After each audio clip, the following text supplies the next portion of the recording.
Hello, guys. Welcome to the Final Whistle, and today we are going to touch on the subject of Elon Musk and Liverpool and sort of my thoughts on it.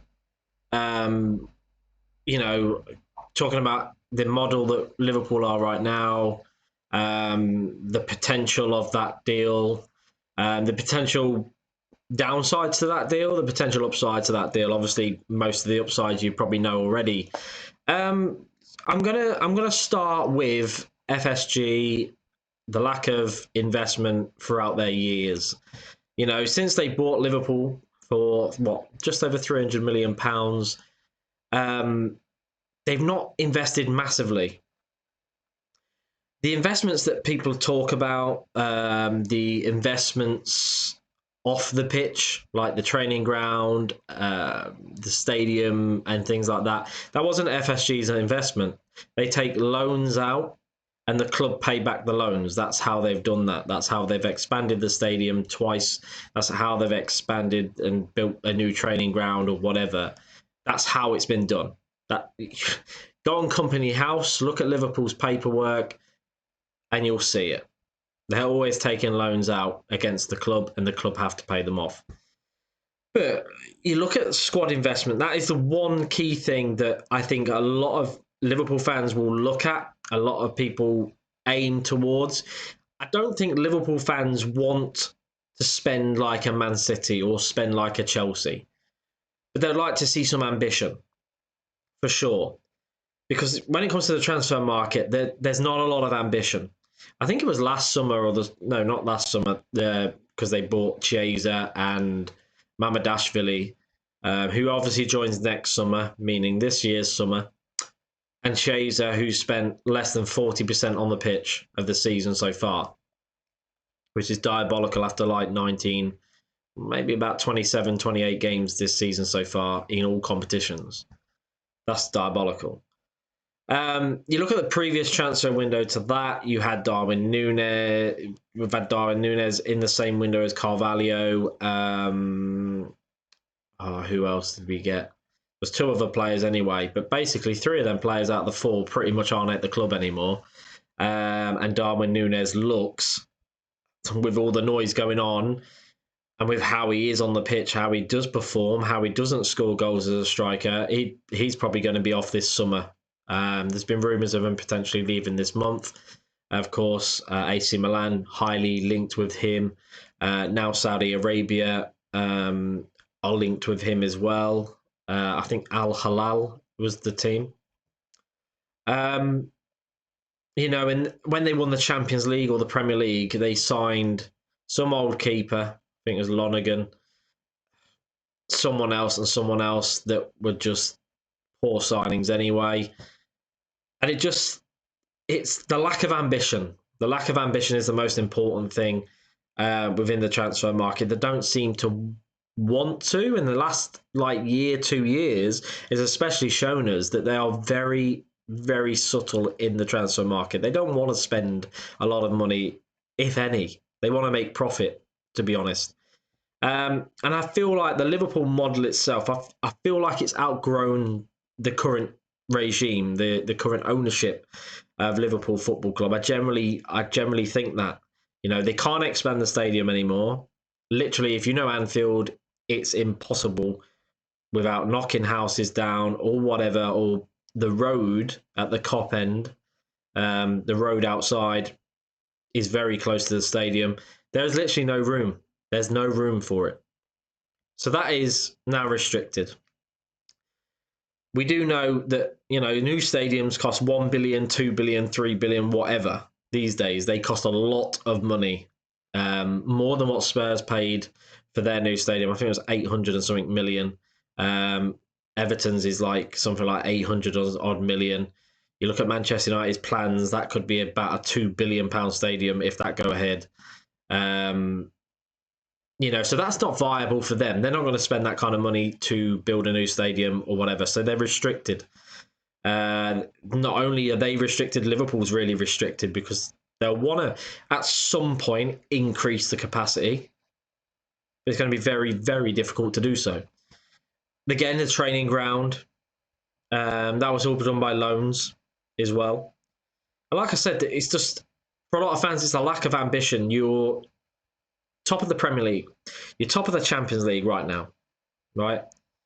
Players are physically getting tired. You can see that when they're playing on the pitch, they don't have the zip that they had at the start of the season. You just had the Christmas period, which is probably the most testing period for every single football club and every single footballer, mentally for managers, because there's a lot of games, fast and quick. Big games after big games after big games. They just come thick and fast. That's when a lot of clubs take up injuries. That's when a lot of clubs, feel the need. They need to rest players and things like this. There isn't enough quality in that Liverpool side, especially defensively. You look at the injury to Gomez. You look at Kwanzaa last night. He was poor, by the way, and looks well off it. You look at then Konate. Konate's been brilliant. Excellent centre back. Easily a starting centre back next to Van Dijk, but he has injury issues. There isn't enough bodies there of quality to step into them places. I'm hearing Reece Williams could be brought back from Morecambe back to Liverpool. Is that really where we are? The club brings in commercially a humongous amount of money. One of the most in the world up there with Manchester United, Real Madrid, and so on. Yet they can't invest this month in a centre-back or even in a left-back. Don't get me even started on the contracts. The three contracts, of course, everybody knows about is Salah, Van Dijk, Trent Alexander-Arnold. Still not sorted. 9th of January, guys, and it's still not sorted. If they want to go and agree a deal with a club for the summer, right now, right this second, it's possible. It is possible. There was reports of Van Dijk's agent offering Van Dijk to Real Madrid. Real Madrid didn't want him. So that's obviously, to me, that would be that his agent is actively looking for another club. I mean, you've got to forward plan. Van Dijk's got to forward plan if this contract doesn't get offered. Salah as well. I think Saudi will be calling for Salah 100%. And Trent, obviously, we know the Real Madrid link is ridiculously heavy. And the way things have gone for him so far, he hasn't said no and he hasn't said yes. Not like Salah and Van Dijk who have come out in public and said they want to stay at the club. Trent hasn't done that. So that, to me, means he's open to that Real Madrid move. But it shouldn't have got down to that. It shouldn't have got down to the last 2 months, last 3 months, last 4 months, whatever. And then hit January and go, right, now they can talk to clubs. Yet they can do that and they still haven't acted on it. Now, to me, the pros of if you got someone like Elon Musk, that would not be an issue. It really wouldn't. Because of the financial side, it would not be an issue. It wouldn't. You're telling me that if Salah wants £400,000 a week for 2 years, FSG are not going to fund that. They're not. Let's be real. They're not. It breaks their wage structure. This fantasy they have. You look at Luis Diaz and some of the performances he's put in. And then you look at his wage and you think, really? This player's half of his ability getting more than him. Their wage structure is broke. It's so many years old. It just doesn't work. And this is where we find out. So FSG fund to produce world-class talents. When they've got world-class players, that's when the wage structure comes under pressure. That is where we're at now. With Van Dijk, with Salah, with Trent, that is exactly where we are at. We are at that moment right now where we have 3 world-class players and their wage structure is thinking, oh, this ain't good. What are we going to do? If we break the wage structure, everyone else is going to ask for more money. But you cannot allow that kind of talent at your football club, especially Salah this season and Van Dijk, Trent, he's been okay in places this season. He's been good in places. He's been had bad games as well. But I really feel that Van Dijk and Salah have been right at the top of their game. Van Dijk saved Liverpool so many times last night against Tottenham. It's mad. It could have been 2, maybe even 3. Who knows? Salah has scored 70-odd% of Liverpool's goals this season, so he is vital. If you can't award them guys with new contracts, what's that say to all the other players who are young at the club, maybe like the Conor Bradleys and people like this who are still learning their trade? Gravenberch is still young. Szoboszlai is still young, really. If these guys all of a sudden come up 4 or 5 levels and, Gravenberch, for instance, he's gone from poorly playing for Klopp when he had the chance to now being a person on that team sheet where you go, right, he has to play. That increases, their market value. You cannot say to yourself, right, we're going to put this limit on this age, this limit on this ability, this limit, blah, blah, blah, blah, blah.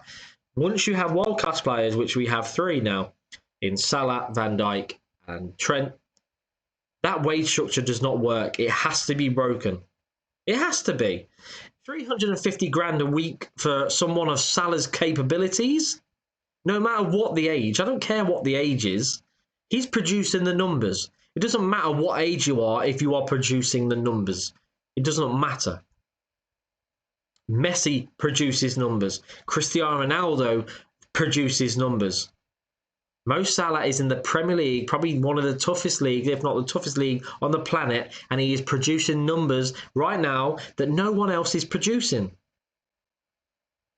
The man's 32. So it doesn't matter on that.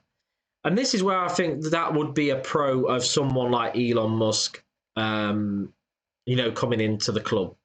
Because that wage structure, there'd still be a wage structure as such, but it wouldn't be as tightly restricted as someone who's got 1p in their wallet, generally. It's mad. It is madness that I think when Hicks and Gillette owned the club, I think that was the moment. They were horrendous owners, the worst possible ownership you could imagine. I'd even say they were worse than the Glazers and Ratcliffe at Manchester United. I mean, they're bad, but Hicks and Gillette were real bad. Their financial mismanagement was mental. It was off the charts to the point where Liverpool were about to go in administration and bust. That's how serious it was. So yeah, FSG are probably good compared to them. But we need to let go of the Hicks and Gillette sold to John Henry and John Henry saved us. We need to let go of that. It's cringe. It is cringe-worthy that some people say he saved us. Behave. There were other buyers there. The Manchester City owners were there. The Dubai consortiums were there. In 2009, Dubai wanted Liverpool. How things would have been different right now. And it's, like I said, it's not about spending 150 million on a player or 89 million or whatever you want to call it, whatever number you want to put it on there. It's about showing ambition in the transfer market, and that is something that FSG don't do. They hired Edwards as their CEO of football to run their football clubs. What has he done since coming back to Liverpool? It was a bad idea bringing him back. He's done nothing apart from hire his best mate, Richard Hughes, who, by the way, has not done fuck all. Serious. What has he done? Signed an injury-prone Chiesa and a goalkeeper for next year. Or this year. Apart from that, he stripped the academy bare. Half of the team that won the Carabao Cup for Klopp, the young team, against the £1 billion bottle jobs Chelsea at the time. Half of that team's gone. Half of that team was sold. Half of that team was see you later, senorita. Bang, gone. you know, I don't understand how people can still support this consortium or conglomerate or however you want to spin it. FSG have been outgrown. It's time to move on. For me, it's time to sell the club to someone that can match the ambitions of a top club. And right now, Liverpool are a top club. You can't deny that. They're up there. They've been challenging for the title for a few seasons. You know, Man City mainly got the better of them. And one title in the whole, 14 years of FSG, 15 years of FSG is rubbish. It is rubbish. I'll be honest, it is terrible. That's the same amount of titles as Leicester's owner. So when you put it that way, and I know some people will go, yeah, but we were against cheating Manchester City. One, we don't officially know that.